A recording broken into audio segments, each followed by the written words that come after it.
Baik, Assalamualaikum warahmatullahi wabarakatuh.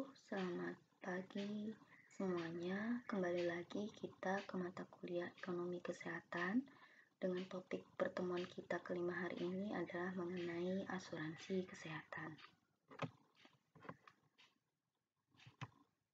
Adapun outline pembahasan kita mengenai asuransi kesehatan hari ini berkaitan dengan definisi ataupun konsep asuransi kesehatan.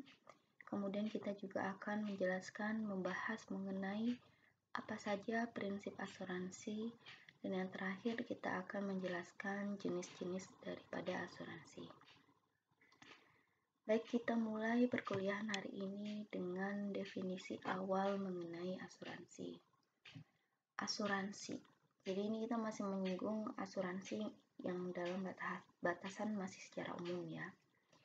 Kalau kita ingat bahwa asuransi itu adalah sebuah kontrak atau perjanjian yang mengikat antara si peserta asuransi dengan sebuah badan asuransi.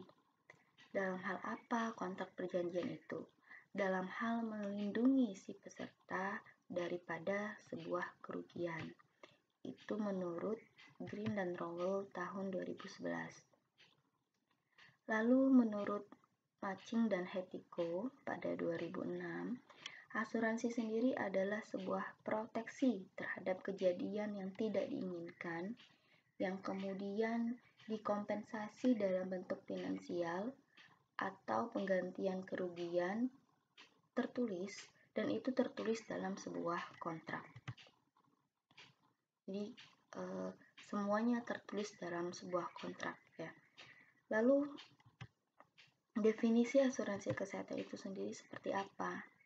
Di sini saya menyadur dan mengambil definisi dari Black dan Skipper yang pada tahun 1994 yang mengatakan bahwa asuransi kesehatan adalah sebuah instrumen sosial yang mana individu mentransfer risiko keuangan terkait dengan hilangnya kesehatan, hilangnya atau adanya gangguan kesehatan kepada sekelompok individu. Jadi dia mentransfernya itu ke sekelompok individu dan melibatkan adanya pengumpulan dana oleh kelompok dari individu-individu ini untuk memenuhi kerugian finansial yang tidak pasti dari suatu penyakit atau pencegahan suatu penyakit. Mentransfer, ada kata-kata mentransfer dalam hal gangguan kesehatan, pentransfernya ini kepada sekelompok individu, dan kelompok individu ini ternyata melibatkan pengumpulan dana. Dari mana? Dari anggota-anggota kelompok tersebut. Lalu pengumpulan itu digunakan untuk mengganti atau memenuhi kerugian finansial yang sifatnya itu adalah tidak pasti. Tidak pasti seperti tidak pasti kapan kita sakit, tidak pasti apakah kita bisa kapan kita sakit dan seberapa besar kita sakit, itu adalah hal yang tidak pasti. Nah, ini definisi dari Black dan Skipper. Jikalau di Indonesia sendiri untuk definisi asuransi itu bisa kita lihat di Undang-Undang tahun 1992 mengenai definisi asuransi. Yang kemudian kalau dilihat dari definisi seperti ini masih terlihat kalau saya rasa mungkin kalian belum terlalu tergambar gitu ya, belum terlalu terfikir apa yang dimaksud dengan asuransi kesehatan menurut versi kalian. Nah, maka daripada itu silakan nanti definisi mengenai asuransi kesehatan, ya, definisi asuransi kesehatan ataupun juga asuransi, coba kalian ambil poin-poin pentingnya, nanti letakkan di forum diskusi kita, yang dimana di situ kita akan membahas apakah definisi asuransi menurut versi kalian itu sudah tepat atau belum. Ya, nanti silahkan komen-komen ini mengenai asuransi, poin asuransi gitu ya. Jawab gitu ya. Misalnya premi. misalnya kontrak dan lain sebagainya. Silakan nanti tuliskan di kolom forum diskusi. Baik, kita lanjut ke prinsip asuransi. Prinsip asuransi di sini kita ambil 5 prinsip. Yang pertama, prinsipnya adalah uncertainty of loss. Uncertainty ini kalau kalian masih ingat, masih berkaitan dengan konsep ruang lingkup ekonomi kesehatan, adalah salah satu juga ciri dari pelayanan kesehatan. Yang artinya juga di sini, di asuransi pun seperti itu. Uncertainty of loss ini ketidakpastian akan adanya kerugian atau kesakitan. Kita tidak tahu kapan ataupun kita tidak pasti kapan kita akan menderita kerugian, kapan kita akan menderita kesakitan. Kita tidak bisa memastikan bahwa kapan kita akan mengalami yang namanya kecelakaan, ataupun kita tidak tahu kapan kita akan mengalami kehilangan dan lain sebagainya. Itu adalah prinsip asuransi. Jadi kalau ternyata itu disengaja atau sudah disetting, berarti ini termasuk melanggar prinsip asuransi pertama. Lalu yang kedua, measurability of loss. Asuransi itu kita mengasuransikan suatu barang, mengasuransikan kesehatan kita, mengasuransikan properti, jiwa dan lain sebagainya, dikarenakan kerugian yang kita dimungkinkan akan kita alami itu dapat diukur. Ya, jadi kalau kerugian itu tidak dapat diukur, maka itu tidak bisa kita asuransikan. Lalu prinsip yang paling penting dari sebuah asuransi juga adalah terkait large number of insured atau hukum bilangan besar. Jadi di sini sebuah asuransi yang dikatakan baik jika dia memiliki jumlah tertanggung yang cukup memadai, jumlah tertanggungnya besar. Karena misalnya dia hanya memiliki jumlah tertanggung di suatu tempat saja dan jumlahnya juga sedikit, pentransferan resiko, subsidi antara individu ke individu lain itu tidak akan berjalan, ataupun juga kerugiannya itu ya nanti tidak akan mencukupi risiko untuk secara keseluruhan dari kelompok tersebut. Lalu yang keempat, a significant size of potential loss. Kita mengasuransikan sebuah properti dan lain sebagainya itu dikarenakan kerugian yang diakibatkan dari kehilangan, kerusakan, ataupun lain sebagainya ini mempunyai dampak keuangan yang besar. Contohnya saja, barang apa sih yang kita akan asuransikan? Seringkali kita asuransikan, misalnya barang itu adalah mobil, ataupun barang-barang yang nilainya sangat besar dan mahal. Jadi kalau dia hilang, ya maka ataupun rusak itu mempunyai dampak keuangan yang besar. Jarang sekali kita akan mengasuransikan jilbab kita, mengasuransikan sepatu kita, mengasuransikan tas kita. Tapi ini untuk tas-tas yang di bawah 400 gitu ya. Itu tidak kita asuransikan karena dia tidak mempunyai dampak keuangan yang besar.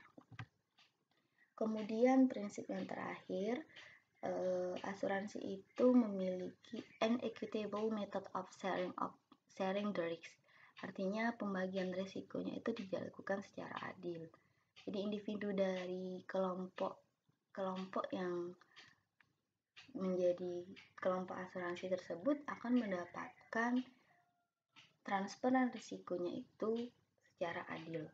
Ya, tidak membedakan individu A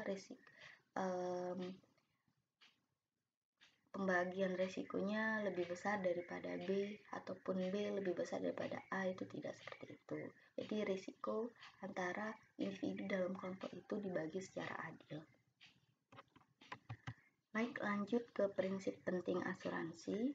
Di sini kita istilah-istilah penting asuransi. Ada beberapa istilah yang perlu kalian ingat dan tekankan apa maksud dari definisi itu, karena jikalau saya menjelaskan nantinya ke depannya, istilah-istilah inilah yang saya maksudkan definisinya.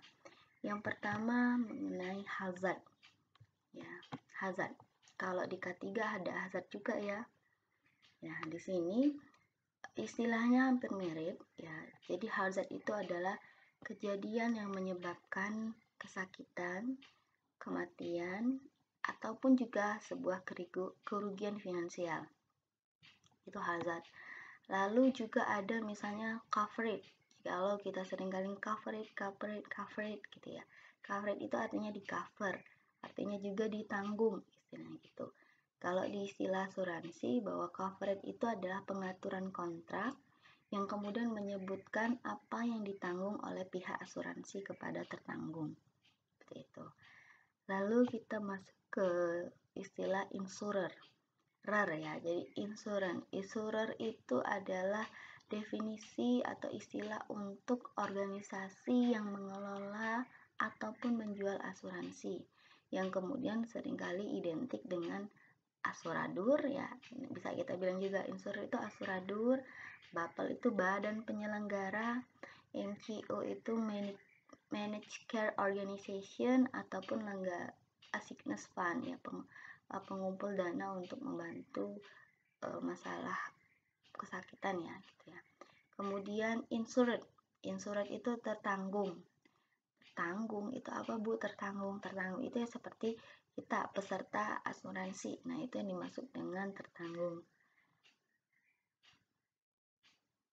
Baik, benefit. Nah, benefit ini juga istilah yang seringkali kita gunakan yang merujuk pada definisi mengenai pembayaran atau manfaat. Pembayaran atau manfaat yang diberikan oleh perusahaan asuransi untuk mengkompensasi kerugian atau kesakitan yang disebutkan dalam perjanjian. Nah, jadi kalau kita seringkali bahasa sederhananya benefit itu adalah manfaat ya. Ya, perlu diingat pembayaran atau manfaat yang diberikan oleh perusahaan asuransi untuk mengkompensasi kerugian atau kesakitan yang disebutkan dalam perjanjian. Lalu istilah lain adalah claim. Claim itu adalah tuntutan dari tertanggung untuk membayar benefit. Tertanggungnya menuntut kepada siapa? Ya, menuntut kepada insurer. Ataupun juga bisa klaim itu merupakan tuntutan dari penyedia pelayanan kesehatan atas jasa yang sudah diberikannya kepada tertanggung, maka dia akan menuntut pembayaran benefit itu kepada insurer, kepada badan asuransinya. Lalu istilah penting lainnya berkaitan dengan asimetri informasi. Ini sudah kita juga singgung sebelumnya di ekonomi kesehatan di awal, di konsep ECOCAS di awal, yang juga termasuk dari ciri karakteristik pelayanan kesehatan ya. Jadi di asuransi pun ada asimetri informasi. Asimetri informasi ini definisi dari ketidakseimbangan ya, ketidakseimbangan penguasaan akan ilmu pengetahuan atau informasi. Ya, jadi ada satu kelompok yang penguasaan akan ilmu pengetahuannya itu lebih tinggi daripada kelompok satunya. Ya, itu contohnya adalah dokter dan pasien. Yang sudah pernah kita sebutkan sebelumnya bahwa seringkali yang memutuskan tindakan apa yang sebagusnya diambil, pengobatan apa yang sebaiknya dilakukan, itu adalah keputusan daripada dokter, mana informasi penguasaan ilmunya itu lebih tinggi daripada pasien. Lalu kalau untuk di asuransi, asimetri informasi ini terjadi antara perusahaan asuransi dengan peserta.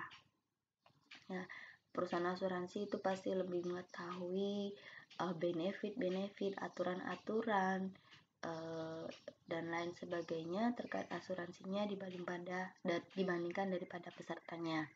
Dan asimetri informasi ini juga bisa terjadi antara dokter dan perusahaan asuransi. Di sini yang lebih tinggi penguasaan akan ilmu pengetahuannya itu adalah perusahaan asuransinya. Gitu ya. Baik, kemudian moral hazard. Moral hazard ini kalau bahasa sederhananya itu adalah aji mumpung. Aji mumpung itu adalah kecenderungan orang memanfaatkan semaksimal mungkin benefit. Ya, benefit tadi apa? Benefit tadi adalah manfaat. Benefit yang menjadi haknya, walaupun sebenarnya dia tidak membutuhkannya. Apa Bu? Contohnya cenderung orang yang memanfaatkan semaksimal mungkin benefit yang menjadi haknya walaupun sebenarnya tidak membutuhkan.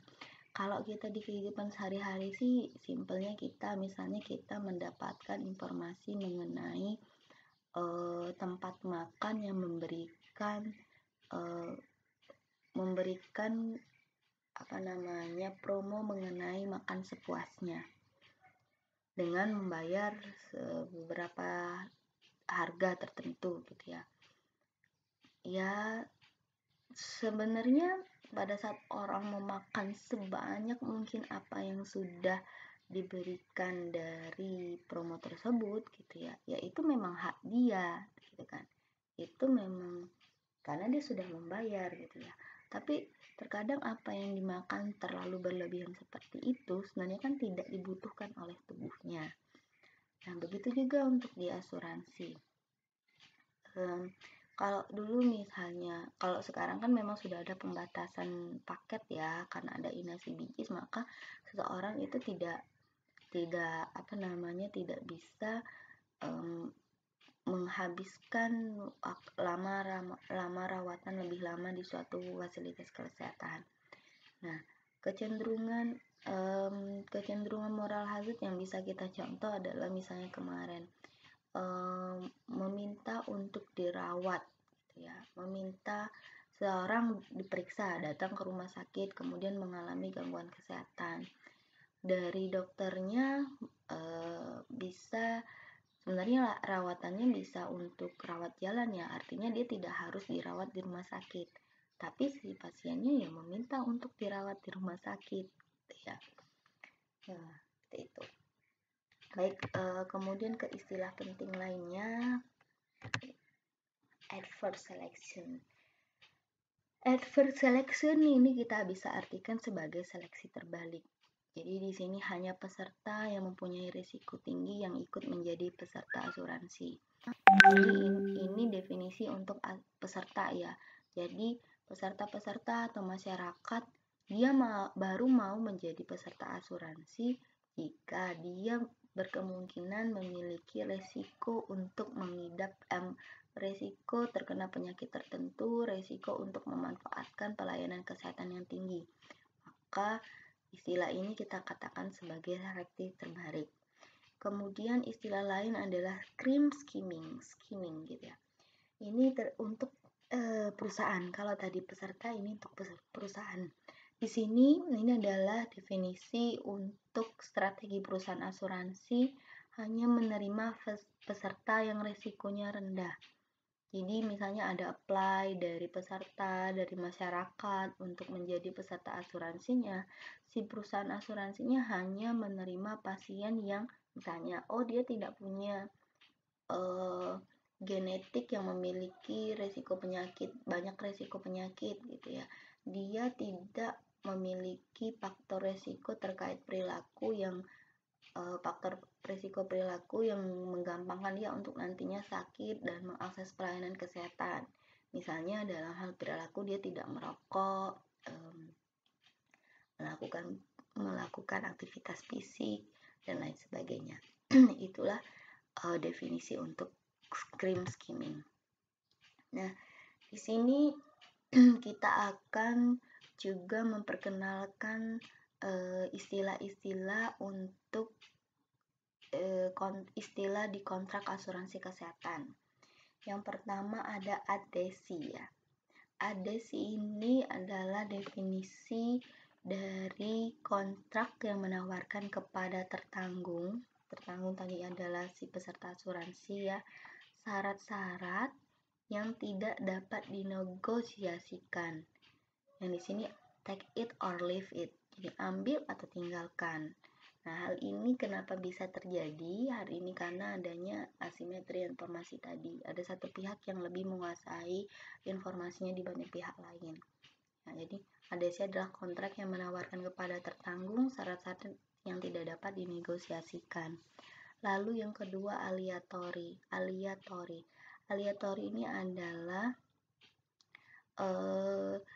istilah untuk tertanggung, si peserta asuransi akan menerima benefit yang nilainya jauh lebih tinggi dari premi yang dia bayar.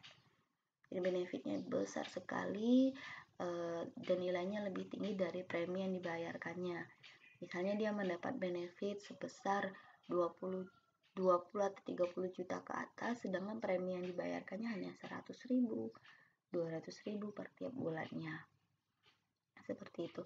Lalu yang kedua, kondisional.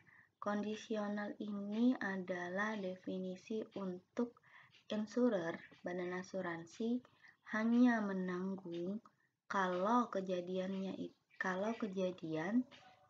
sesuai dengan kondisi yang disepakati dalam kontrak, ya. Sesuai dengan kondisi artinya di sini pihak asuransi akan mengganti kerugian, akan memberikan pelayanan jika kejadian yang dialami oleh si peserta asuransi sesuai dengan kondisi yang disepakati dalam kontrak. Oke. Kemudian kontrak asuransi juga ada istilahnya unilateral. Uni artinya satu. Yang artinya di sini hanya salah satu pihak yang menjanjikan pembayaran insurer, ya. Ini maksudnya apa? Karena di sini peserta asuransi sangat dimungkinkan sekali memiliki lebih dari satu bapel atau satu badan asuransi. Nah, di kontrak jadi bisa dijelaskan misalnya ada ketentuan tertentu hanya salah satu pihak yang menjanjikan pembayaran.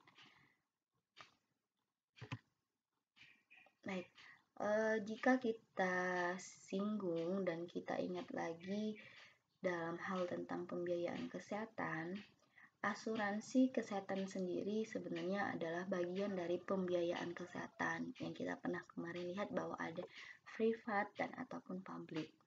Nah, kalau kita kemudian bagi pembiayaan pelayanan kesehatan itu berdasarkan perorangan dan publik, maka ini adalah struktur yang bisa kita informasikan dan kita jelaskan bagaimana hubungannya. Baik, kalau kita lihat pembiayaan pelayanan kesehatan yang dibiayai oleh perorangan itu sendiri, artinya balik kepada individunya itu sendiri, maka kita bisa melihat bahwa dalam membiayai pembiayaan kesehatannya, orang bisa melakukan out of pocket, ya, atau pembayaran secara langsung.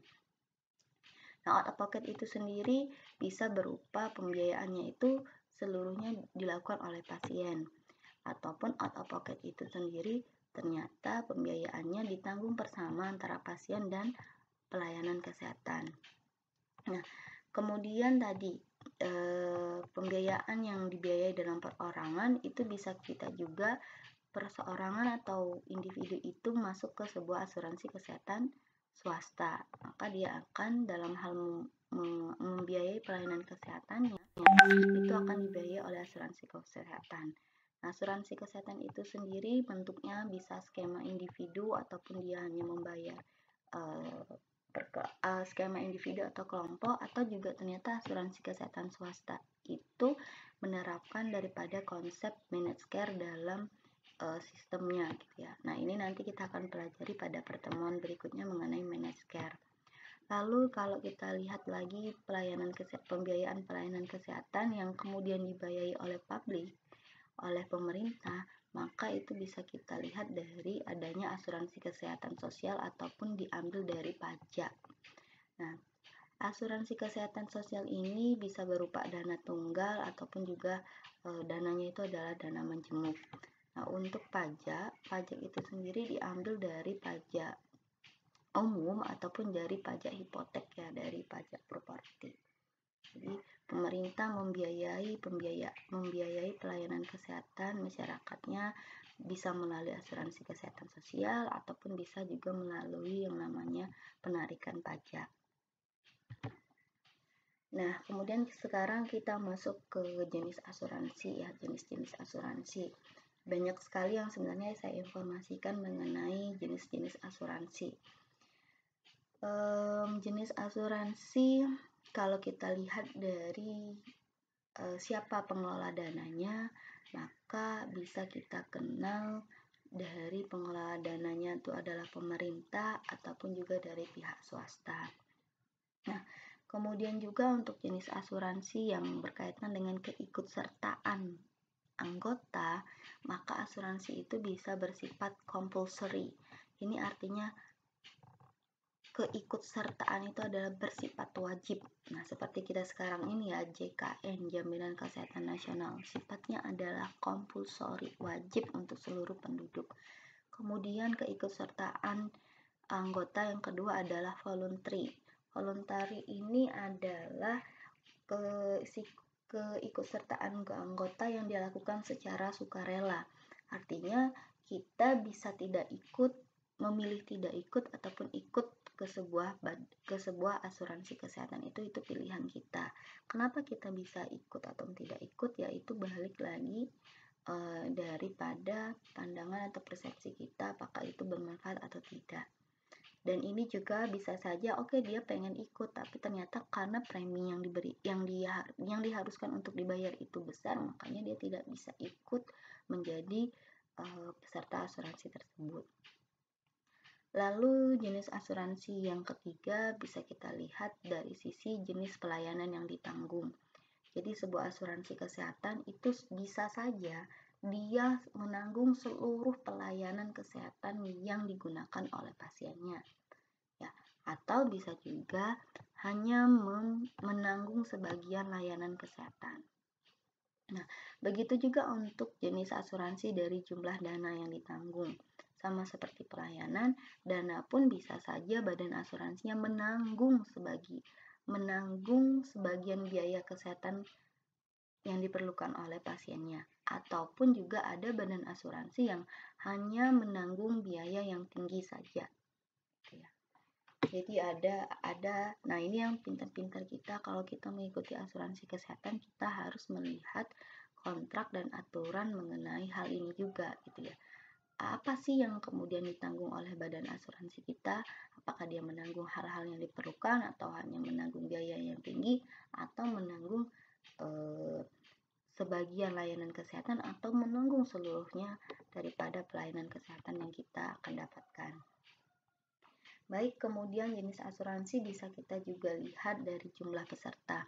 Jumlah peserta itu bisa sifatnya perorangan ya, bisa kemudian keluarga, dalam satu keluarga kemudian jadi peserta, ataupun juga kelompok ya. Jadi misalnya masuk ke sebuah perusahaan atau itu, maka dia mempunyai kelompok tertentu. Lalu yang selanjutnya mengenai jenis asuransi bisa kita juga membaginya dilihat dari peran badan asuransi. Peran badan asuransi ini bisa saja badan asuransinya hanya mengelola dananya saja. Ya, jadi dia hanya melakukan pembayaran kepada penyedia pelayanan kesehatan atau langsung melakukan penggantian biaya kepada pasien.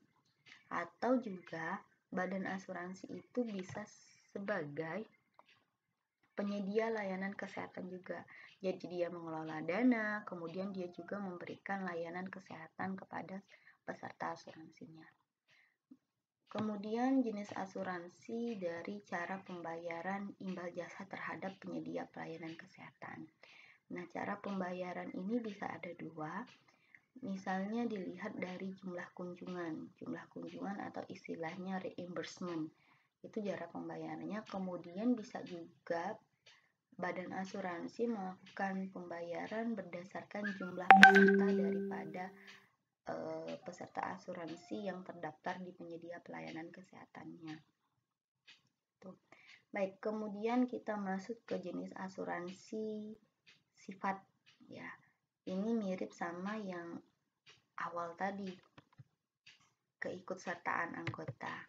Jadi sifat asuransi kesehatan itu bisa jadi dua juga, seperti yang tadi, voluntary dan sukarela. Voluntary ataupun compulsory sebabnya. Sifat asuransi kesehatan bisa kita lihat askes sosial dan askes komersial. Nah, ini yang tadi kita lihat bahwa kalau untuk askes sosial ini adalah kepesertaannya wajib, dilindungi oleh undang-undang. Kemudian tujuan dari askes sosial itu sendiri adalah peningkatan derajat kesehatan masyarakat.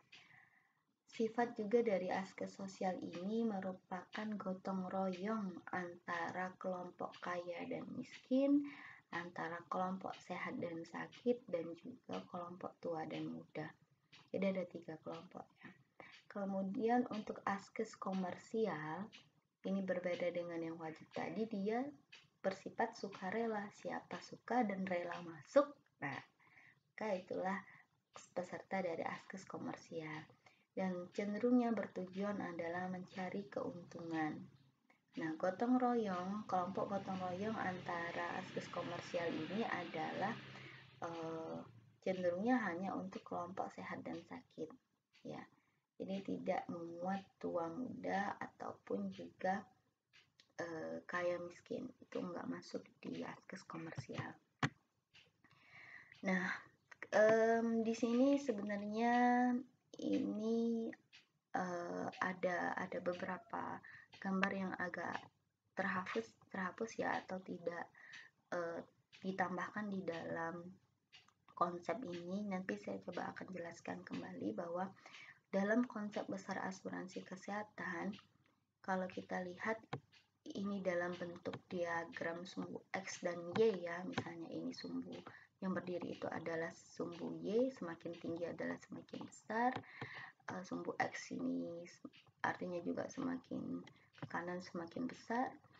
Kalau kita lihat bahwa askes sosial atau askes yang sifat kepesertaannya wajib, maka paket benefit yang ditawarkan ini adalah paket standar, paket yang sesuai dengan kebutuhan dasar ya.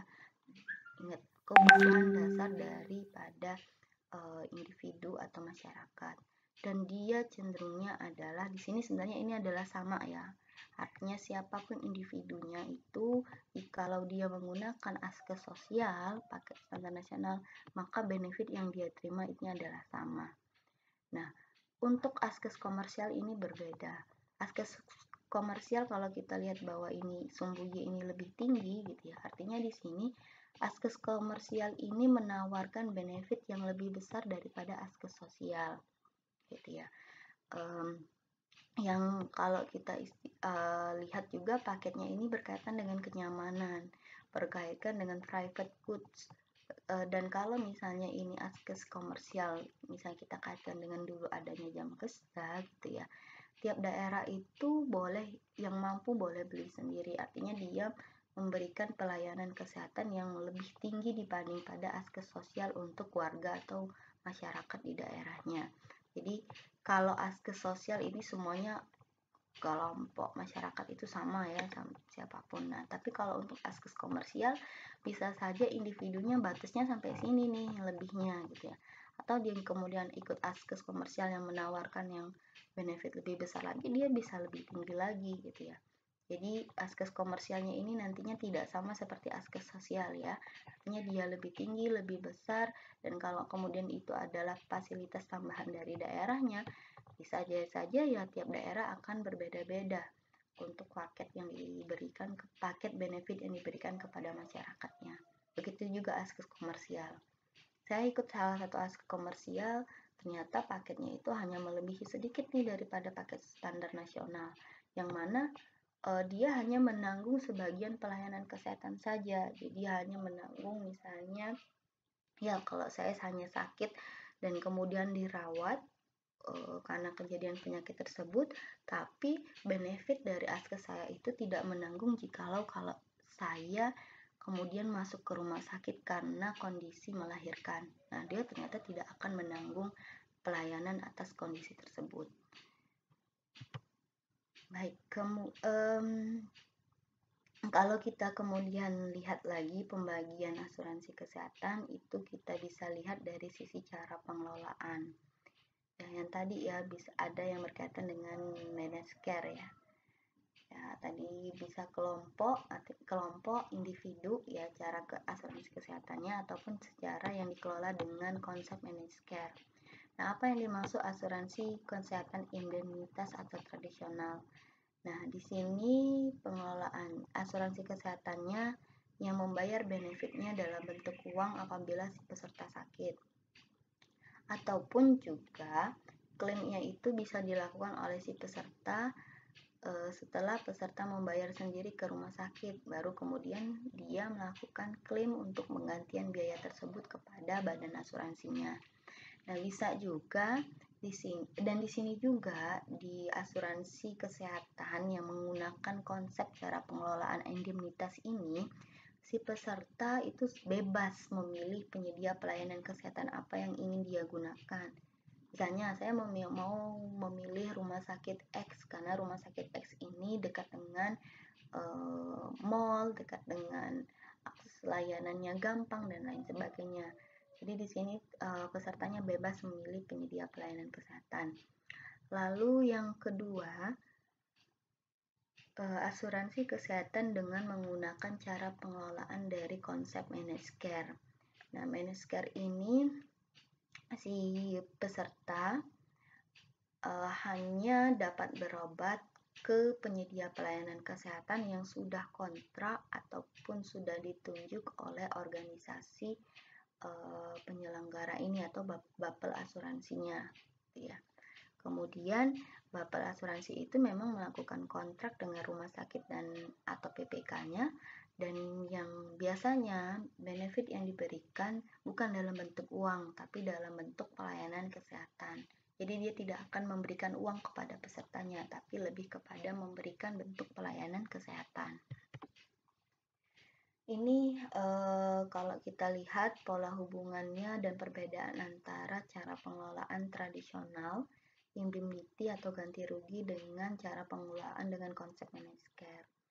Kalau untuk indemnitas tradisional, ya di sini hanya badan asuransinya tidak melakukan pemantauan atau melakukan hubungan dengan penyedia pelayanan kesehatan.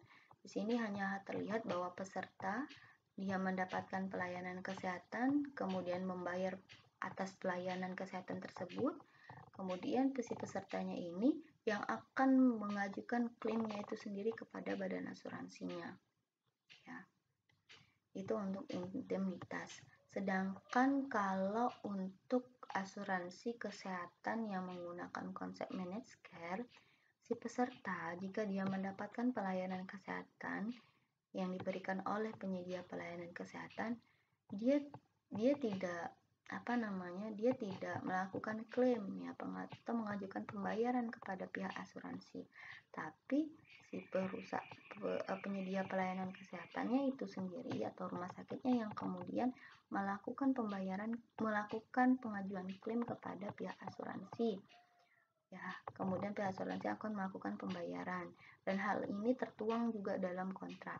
Jadi saya lupa di sini bahwa baik peserta dan asuransi juga ada kontrak ya. Kontraknya antara lain misalnya aturan dia kapan membayar preminya, kemudian peserta mendapatkan informasi apa saja cakupan layanan yang menjadi hak dia dan lain sebagainya. Jadi di sini pola hubungannya ya seperti segitiga yang saling berhubungan ya gitu ya. Peserta ada hubungannya dengan asuransi, penyedia pelayanan kesehatan juga ada hubungannya dengan pihak asuransi. Di sini kepesertaan asuransi kesehatan. Kepesertaan itu tadi bisa dilihat sebagai asuransi kesehatan individual, yang artinya di sini polisnya itu dipegang oleh individu, kontraknya juga dilakukan antara individu dengan perusahaan asuransi. Nah, ini yang kelompok yang tadi saya tidak menjelaskan detail untuk polis asuransi kesehatan yang untuk kepesertanya ada kelompok. Nah, untuk asuransi jenis ini, polisnya itu dipegang oleh majikan atau si pemilik perusahaan. Di sini artinya si pemilik perusahaan mendaftarkan bawahannya atau pekerjanya untuk dapat masuk ke sebuah asuransi kesehatan. Makanya kita kenal sebagai asuransi kesehatan kelompok. Yang kemudian kontrak antara perusahaan peserta dan perusahaan asuransi itu adalah ya pemilik perusahaan itu yang akan melakukan kontrak dan tidak dipegang oleh individu dari peserta asuransi di kelompok tersebut. Oke, baik.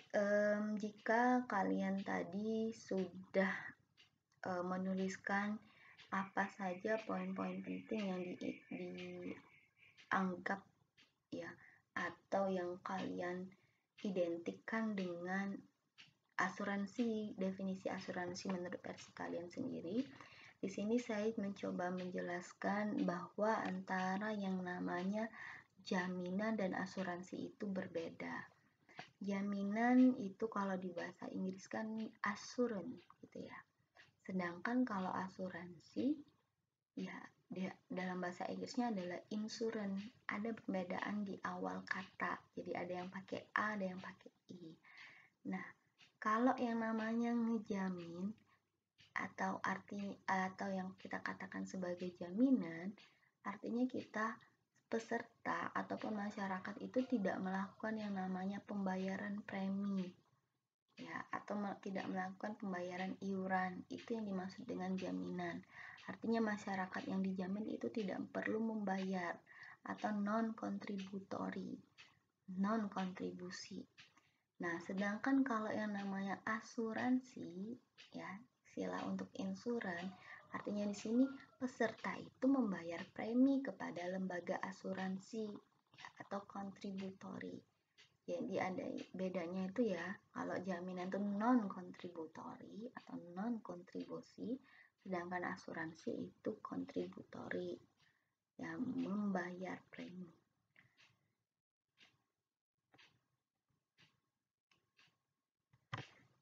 Nah, kemudian kalau kita kaji bahwa ya negara kita jaminan ya, negara kita asuransi ya. Nah, perlu diingat bahwa baik asuransi ataupun jaminan itu punya kelemahan masing-masing.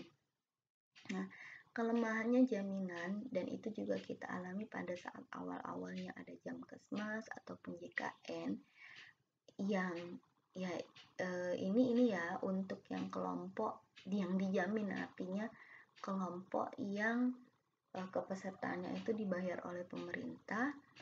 Cenderungnya masyarakat itu dimanja dan tidak mendidik. Artinya di sini karena beranggapan bahwa itu diberikan secara gratis, ya, dia tidak punya usaha untuk membayarnya, maka ada kecenderungan mereka untuk tidak berkeinginan menjaga kesehatan. Ya, dia tidak saya kan misalnya dibilang jangan merokok lah, kalau merokok juga nanti tinggal masuk datang ke rumah sakit, nanti juga diobati tuh. Kemudian cenderung memanfaatkan secara berlebihan, pokoknya dikit-dikit ya ke rumah sakit, ya dikit-dikit ke puskesmas dan lain sebagainya, karena cenderung bahwa dia akan mendapatkan yang namanya sebuah fasilitas atau mendapatkan hak atas pelayanan kesehatan ya. Nah, kelemahan jaminan ini juga cenderungnya jaminan itu cenderungnya dimanfaatkan oleh politisi-politisi untuk menjanjikan suatu fasilitas gratis.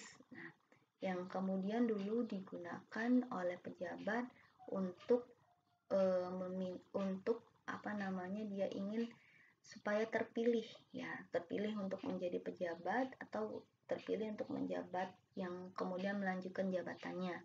Nah, ini jadi seringkali adalah pemberian berobat gratis dan lain sebagainya, karena kalau kemudian masyarakat mendapatkan informasi bahwa si pemimpin tersebut akan memberikan jaminan kesehatan gratis, maka dia akan cenderung untuk memilih pejabat tersebut gitu ya, digunakan sebagai alat politik juga. Jadi gini, nah padahal juga sebenarnya jaminan itu yang namanya kejamin ya, nggak semuanya di cover, ataupun bisa juga dia hanya ngejaminnya itu hanya untuk fasilitas-fasilitas yang sifatnya sumir ya.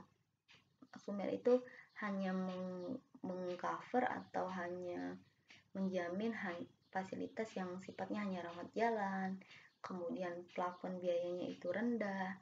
Nah, itu jadi hanya sebatas yang permukaannya saja ya, nggak terlalu secara coverage ya, secara ataupun juga biaya kesehatan yang tinggi gitu.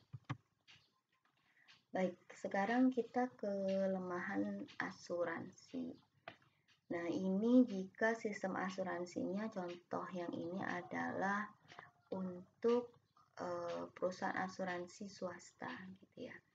Nah, kelemahan sistem asuransi kemudian kalau dikelola oleh perusahaan asuransi swasta, di sini perusahaan asuransinya akan cenderung menganggap uang premi yang disetorkan oleh penduduk atau masyarakat itu sebagai pendapatan perusahaan. Sehingga nantinya dia bisa berperilaku terlalu efisien. Jadi dia akan menghemat lah gitu ya. Ataupun bisa juga nantinya dia mengorbankan mutu layanan kesehatan. Tuh. Kemudian, nah ini untuk juga lagi-lagi sistem asuransi kalau dikelolanya itu adalah swasta, sifatnya swasta, bahwa dalam mekanisme penarikan premi yang berasal dari masyarakat yang pendapatannya tidak tetap, itu sulit dilakukan. Karena kan sistemnya asuransi ini kan tiap bulan harus membayar premi yang relatif sama jumlahnya setiap bulannya. Nah, untuk masyarakat yang dalam hal ini sektor informal itu yang tidak pasti pendapatan per hari per bulannya itu berapa, maka penarikan premi untuk masyarakat yang kategoris ini sulit untuk dilakukan. Karena kalau pada saat dia sedang tidak mendapatkan pendapatan atau lagi sulit, dia tidak akan bisa membayar premi daripada badan asuransinya. Nah, lalu juga salah satu sistem kelemahan asuransi adalah kepercayaan masyarakat kepada sistem asuransi itu masih rendah. Kenapa masih rendah? Karena ada anggapan kalau nantinya dia mengasuransikan dirinya, lalu pada saat selama perjanjian asuransi itu dia itu hanya sehat saja, tidak menggunakan atau memanfaatkan fasilitas kesehatan karena dia tidak sakit gitu ya, maka dia tidak ada uang kembali gitu ya. Dia tidak akan mendapatkan uang yang selama ini dia setorkan sebagai premi kepada badan asuransinya. Makanya oleh masyarakat mereka tidak terlalu suka atau mengikuti sistem asuransi. Yang dalam hal ini sebenarnya untuk kelemahan ini kemudian mulai dikaitkan dengan adanya asuransi yang berinvestasi. Artinya nanti ada asuransi yang kemudian mengaitkan bahwa nantinya jika dia ikut ke sebuah asuransinya tersebut, si perusahaan asuransi akan menjanjikan uang dalam bentuk sekian persen dari preminya yang akan diterima setelah beberapa tahun dari masa berlakunya dari kontrak gitu ya. Nah, itu ada yang seperti itu. Jadi asuransi yang kemudian mengaitkan dengan investasi. Baik, saya lupa untuk di depan tadi bahwa di materi ini kita juga akan membagikan pengalaman berbagai negara yang berkaitan dengan jaminan dan asuransi. Nah, di sini kita ambil contohnya adalah Inggris. Inggris ini sistem jaminan kesehatannya ini kita kenal sebagai National Health System atau NHS gitu ya. Ada juga National Health Service dan dia ini sudah lama sekali gitu ya. Dan sistemnya ini, sistem pembiayaannya ini diambil dari pajak untuk Inggris. Nah, di Inggris ini NHS untuk NHS polanya ini bapelnya badan asuransi itu juga berperan sebagai penyedia pelayanan kesehatan. Jadi pemerintahnya juga berperan sebagai penyedia pelayanan kesehatan atau sebagai rumah sakitnya.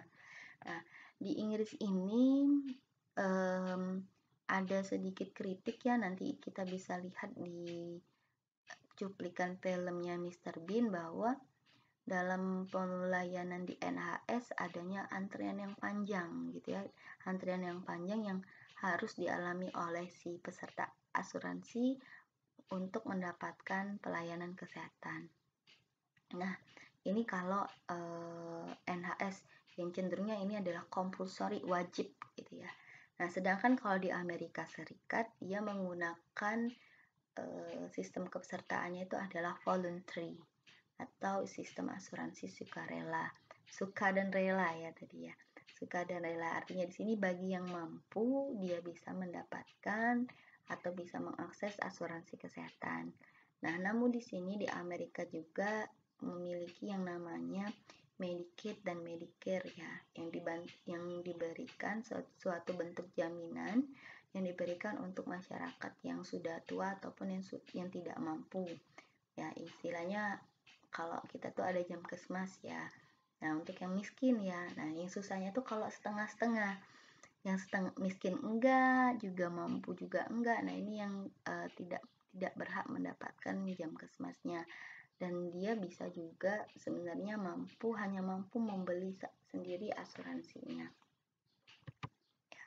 Ini yang tadi saya bilang contoh dari kritik atas pelayanan kesehatan. Jadi di sini Mr. Bean ini antri untuk mendapatkan akses pelayanan kesehatan dan yang masih nomornya nomor 23 gitu ya. Sedangkan nomor yang antrian dia dapatnya 76.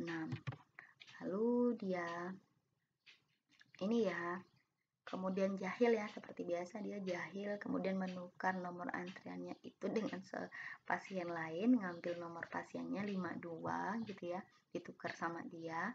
Nah, tapi kan seringkali Mr. Bean ini ceroboh ya. Jadinya dia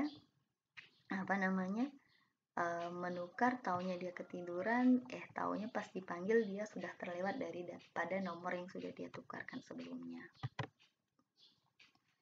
Nah, baik, kita ngambil lagi 2 contoh untuk asuransi ya, untuk dari negara Jerman dan Singapura. Jadi di sini di Jerman asuransinya adalah compulsory, artinya wajib bagi semua orang yang bekerja. Dan seringkali jenis asuransi yang diterapkan di Jerman ini adalah sering menjadi model ideal dalam penerapan mekanisme asuransi di suatu negara. Nah, sayangnya walaupun dia ideal gitu ya, jadi contoh, tapi tidak semua negara bisa mengikuti atau mencontoh apa yang sudah dilakukan oleh Jerman sendiri. Karena di sini sebenarnya Jerman sudah dalam hal sisi keuangannya sudah sangat bagus sekali ya. Jadi di Jerman angka penganggurannya itu rendah gitu ya. Kemudian untuk negara-negara berkembang gitu ya, penduduknya ini kebanyakan adalah bekerja di sektor informal.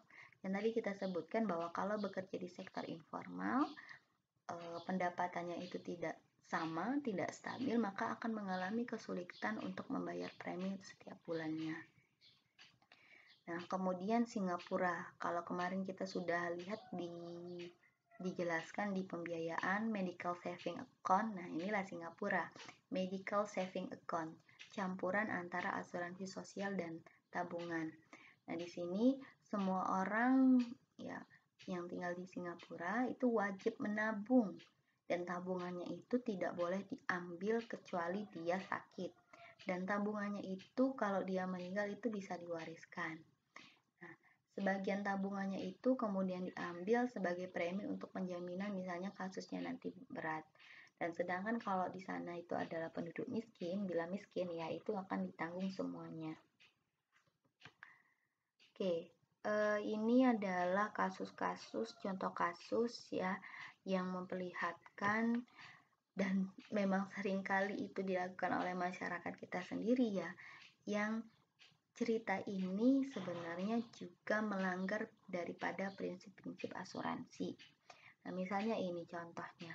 Pak Andri dia menderita sakit appendiktis kronis, kemudian dia dianjurkan untuk operasi.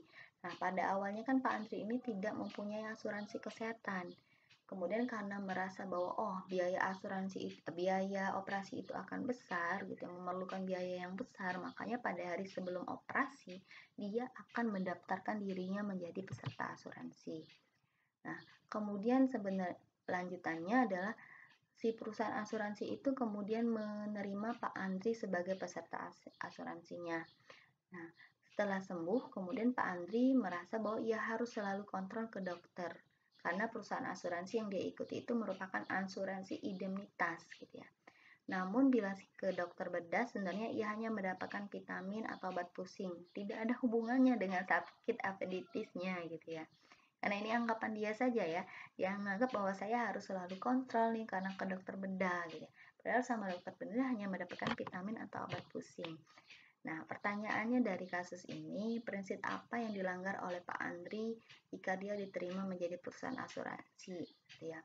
Kemudian, apabila banyak peserta dari perusahaan asuransi itu adalah orang-orang seperti Pak Andri, kejadian ini kita istilahkan kejadian ini disebut apa? Nah, kemudian kalau pertanyaannya ini seandainya walaupun secara medis tidak ada indikasi mutlak appendiktis kronis itu harus dioperasi, kemudian karena si Pak Andrinya tetap merasa takut dan ingin operasi, ini karena apa gitu ya? Kenapa dia ingin operasi? Lalu disebut apa perbuatan Pak Andri ini? Kemudian perusahaan asuransi ini kan tidak melakukan penalti ya, tidak memberikan penalti kepada Pak Andri atas perbuatannya. Ini kira-kira karena apa? Lalu di sini, walaupun Pak Andri baru membayar premi 1 kali, ia sudah mendapat penggantian biaya operasi sebesar 4 juta. Lalu hal ini disebut dalam kontrak apa gitu istilahnya.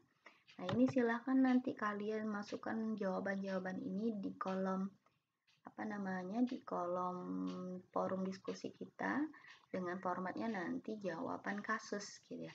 Jawaban kasus ini nanti kalian silahkan jawab. Untuk pertanyaan nomor 1, prinsip apa yang dilanggar, kemudian nomor 2 juga bisa, nomor 6 ya, ini silahkan nanti kalian mencoba menjawab untuk cerita kasus dari asuransi ini. Baik, ini kita lewatkan saja, tapi silahkan nantinya kalian coba terapkan. Jikalau kalian tidak pahami, silahkan ajukan pertanyaan di kolom forum atau pertanyaannya di bagian nanti forum diskusi akan saya buka. Dan demikian untuk pemberian mata kuliah dari ekonomi kesehatan dengan materi hari ini adalah asuransi kesehatan. Kurang lebihnya saya mohon maaf dan saya akhiri dengan wassalamualaikum warahmatullahi wabarakatuh.